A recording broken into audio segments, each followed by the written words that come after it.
Hi, everyone. Welcome back to the checkup. I am very excited about today's podcast because it's going to be, I think, got really great for me. But we're here with Dr. Scott. He's back joining us, and we're going to talk about stress today and relaxation. So welcome back. Okay, thanks. All right. So tell me a little bit about, nobody wants to be stressed, but it's more than just feeling bad. It can actually be harmful to your health, right? So tell me a little bit about what stress does to the body. Well, stress does a lot of things. There's like when training at the Olympic Training Center, they know that there's a certain level of stress where your performance peaks. Okay. And if you get over the top of that, then your performance falls apart. And if it's down below it, you're not as much. Like some people, when they study for a test or school, they just can't get into it and they're stressed, like, I got to study tonight, which is not the best thing, right? Right. Because you stay up all night and you try to study and your brain doesn't work. You can't remember stuff. It's just how that works. So in performance, particularly athletic performance, there's a peak level to get your stress to perform. And then other people, they're out moving, burning calories and burning off these fight or flight hormones and the chemicals that your body releases.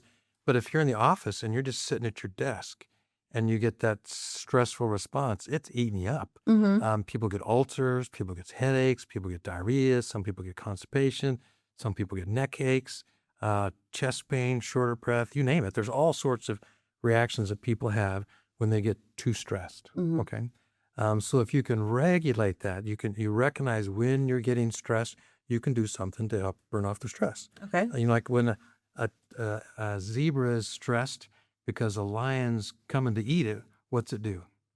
Runs? It runs for its life, because it's the fight or flight response, right? So other animals, they fight, right? Right. So that burns off. That's what the purpose of that is, for the fight or flight response, to protect yourself. Run from the danger, or you beat up the danger. It gives you the energy to do whichever one of those things you're going to do. Right? Okay. I never, but you're right. And the other thing that it does is that your ability to think, reason, and some of those other things, make logical, good decisions is not so good when you're stressed out. Same thing when you're angry, okay? Okay. Makes sense. You don't think as well. So if you can get it down to where it helps you think, then you do your job better, right? If you got long-term stress, people correlate that with high blood pressure. You can get heart attacks. We see people that get ulcers and bleed, and the ulcer eats a hole through their stomach, and then their stomach acids and the last millate are all over their stomach, and we got to put them in the ICU and do surgery to sew up their stomach and that type of stuff. Yeah. Most people, it's not that bad, but that's the end, the chronic damage to your body.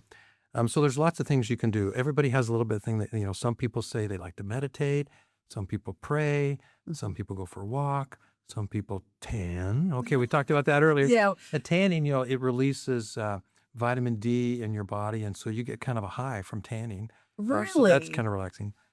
Sexual intercourse, you release the hormone, endorphins. Some people exercise, like runners, they get a runner's high. Right. Those type of things. A mother that's nursing, she gets oxytocin when the milk comes down. When you hold on to the baby, your body releases oxytocin. Right. When you get a hug from somebody, or you hug somebody, a 10 to 20 minute hug, that releases oxytocin. All those kind of things are good for you. They help you feel good. It builds your relationship. It's healthier for you than all the ones that are, the more stressful type things.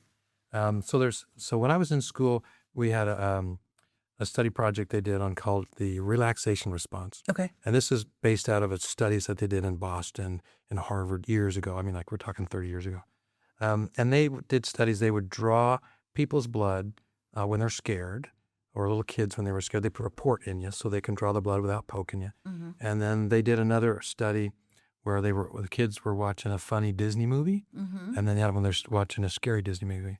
And they take out your white blood cells, and they put the white blood cells in a Petri dish with bacteria. And when you're scared, the white blood cells don't work very good. Really? And when you're happy and laughing, they work a lot better. So it's healthier for you. It's easier for you to fight infections and that type of thing.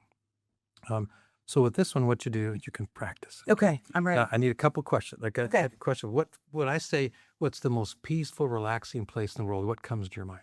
Oh, gosh, honestly, probably my backyard. I love to just be outside or in the swing. We live out in the country, and it's lovely out there. That's a good one. Okay. Okay. So now with this, what you do is it's called a progressive relaxation thing. Okay.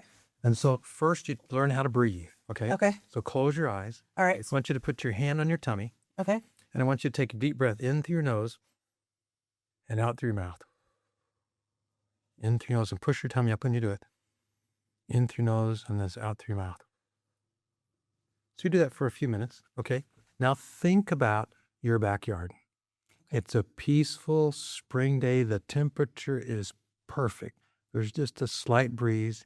It's before the mosquitoes and the buffalo gnats have come out, right? And you can hear the wind through the trees, and you can smell some of those spring flowers that are blooming in your yard, or the fields, the grass. If the grass has just been cut, you can feel that.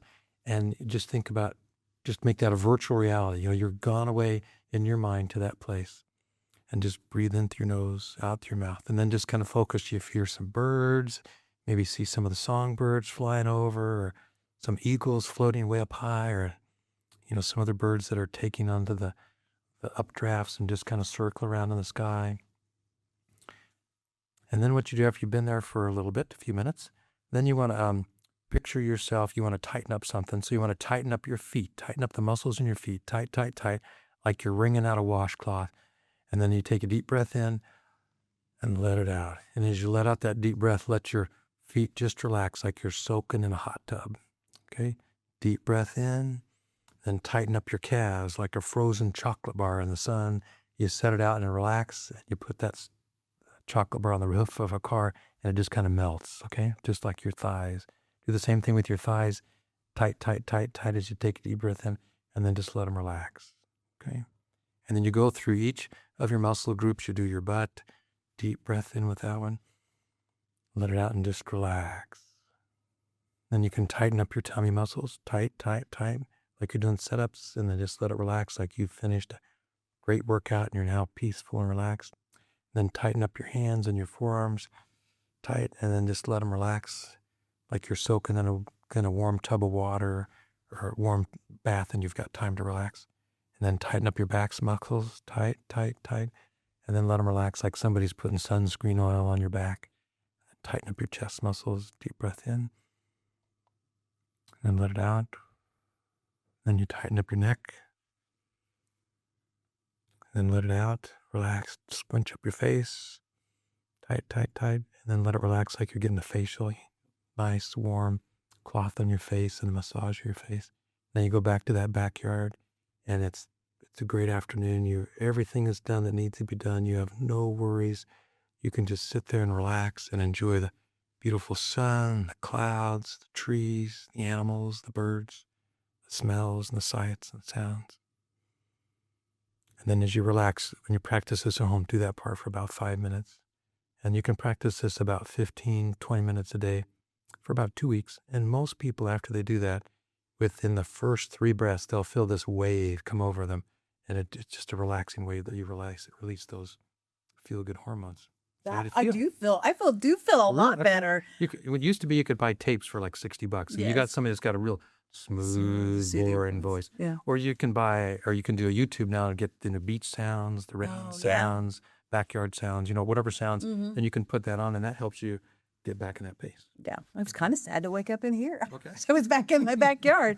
But that made a lot more difference than I thought it would. I mean, I guess I always thought maybe it was a little bit too good to be true, that just imagining and you would feel better. But why does that work in the body? There's something about breathing that helps that. Like you look at all the relaxation stuff, like meditation, they focus on breathing, right?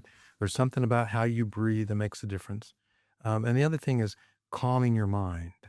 If you're just focusing, if you're just watching that kind of stuff, and you can block all those other things out, like a mom, if she's trying to relax during the day, but the kids are running around, the house isn't clean, you're late to get the one load of laundry done, there's still dirty dishes on the counter, and you've got to meet somebody else right after school or get to another ball game, you just can't relax. No, right. It's hard. So if you can just take a break and relax. Most people, it's like early in the morning that this works good, before the kids wake up, or in the evening when everything's done. You don't want to do it like after a big meal. You'll be uncomfortable for that. But it really works. So even now, I learned this in 1986, 87. And now I can still, if there's a trauma or something going on or something happens, I can take 3 deep breaths and, I'm a little bit more in control and think better, and I can function better. You kind of learn how to work that wave. It's like a surfboard. They want to get on the right part of the wave down a wonderful ride. With the stress, you get up to the right level for what you're needing, and you can have a good performance. That's amazing. To think that you can control it like that. That's wild. So you should just do that every day, what we just did, maybe a little slower when you're at home doing it by yourself every day for a couple weeks. Is that what you For said? a couple weeks. And most people do it, train after a couple weeks. Your body's been, that's where you get the relaxation, the response. Like you remember, like you ever take psychology and they talked about Pavlov's dogs? Sure. Right. Yeah. Right? They trained those dogs, they fed them and rang a bell. Right. Fed them and rang a bell. So after, I don't know how long they went, but after a while they quit feeding them and they rang the bell and the dogs salivate like there was food right in front of them, but there was no food. So what you're doing here is you're training the breathing. The breathing trains your body to release those feel-good hormones and chemicals that make you feel good. And they're natural. They're non-addicting. It's not like Valium. After you take it for a while, you got to take more and more and more. Right. You get the same response. And it just works. Yeah. Now, if you're really stressed, there's some people that can't get it to work. Some people need a little bit more help. But they've used it also for training for people that have stress problems, fear problems, like getting on the elevator. They can walk them through this, and then they say, okay, now walk up to the elevator. You can see the door of the elevator open and the door of the elevator close, and you're safe, right? I feel safe. Deep breath, come back another day, go through the relaxation thing, walk into the elevator. The door's wide open. There's nobody else in there. You can see it's got the certificate that says it's a safe elevator, and you can walk out and you're okay, right? Yeah. And then in your mind, the next time you walk in, you close the doors and you open the doors and you're on the same floor. You're okay. You can walk out. You're peaceful. You're safe. And then in your mind, you can say, okay, I'm going to go from the first floor to the second floor. You get in, close the doors, elevator goes up, doors open, you walk out, you're safe, you've done well. And then when you practice that, when you get to the real activity, The real it will elevator. help. Okay. And that's mental training that goes with that. They also teach some of the elite athletes how to mental train. I was a shooter in school, and so I got to hang out with some of the Olympic athletes that did that kind of stuff. And one of the guys that was a couple of years ahead of me, he was, I don't think he got to the Olympics, but he got to the championships, and he was going to med school, and there was like no time to practice. Usually rifle practice, you're doing 2-3 hours a day. I would imagine. Yeah. But he just did it at night after his classes and in his mind. Okay. Really? And the next break in the summer, he tried out again. His performance was just as good, if not a little bit better. No way. Even though he had not handled a gun in like 6 months or something like that. That's incredible. Mine is amazing, isn't it? Huh. And so you can practice lots of them. You can practice the speech in your mind. You can practice, baseball, soccer, and you can even practice the problems. Okay, the ball's coming at me. How do I get out of the way of it? Or, whatever your sport or your activity is, Sure. you can practice that in your mind, and then your mind will help you. Do you do that? Because you're a general surgeon here at the hospital. I don't remember if I said that at the top, but so do you do that as you're I going used to through? do like at night before I go to bed. If I've got a big surgery coming up, I'll read up on it a little bit, to refresh my mind on it. And then I'll think about, okay, I'm going in. This is where I'm making the incision. I'm going to put my finger in there and, do that kind of thing. And it helps. Yeah. Okay. It also helps because it helps your memory learn it correctly. The interesting thing that's come out, in the last few years, I think people have known this for a long time, but our memory is not perfect. Every time you recall something, and they found that you can change someone's memory, like with hypnosis and stuff like that. For a long time, they thought it was just, we can pull those memories out. But they've also found that when you're in a hypnotic state, or if you're listening, you can put suggestions in, and so you will remember something that actually didn't happen. Wow. So that's kind of been the problem in the court cases. They'll say, Yeah, that's exactly what I was the thinking. memory's not that. And I never really quite understood that until we were going down the road and there was an accident. We were coming down from western Illinois, and there was a car accident. A kid had bought, a man had bought a brand new motorcycle and it was coming on his birthday. He was a car dealer. So he's coming down the road, and another kid that had just got his driver's permit went through the cornfield and didn't stop as he crossed the highway and hit this guy. And so I got up there, I'm thinking like a general surgeon, this is a trauma case, what to do, what I need to tell the ambulance crew when they get there. And so 4 or 5 days later, I got a call from the attorneys. They wanted us to come and tell what we saw. But what they asked was totally different. And, what I was thinking was not what they were thinking, And then they said some things, and I'm thinking, well, that's not how I remember it. But other people that saw the same thing, I talked to them, they saw it different too. Wow. So it's interesting. We think is our memory is fascinating. correct, but it's not as good as we think it is. Huh. That's a whole podcast It in and of is, itself. That's when you- fascinating. Yeah. Wow. So, but I guess that makes sense because I can, I have a sister and a brother. I can remember things from my childhood, and they remember we don't always remember everything the same anyway, but we, different events. I thought it was great. My sister was like, that was terrible. I can't believe it, so it's funny how the mind works. And the other thing is really found is that if there's a pain related to it, you'll remember, you'll learn the lesson more, if you've had a really painful or traumatic experience, some people, they want to forget it, like PTSD, right? Right. Certain sights and sounds will set them off. If you're out in the military, the smell of gunpowder or those things associated, that will bring back those painful memories.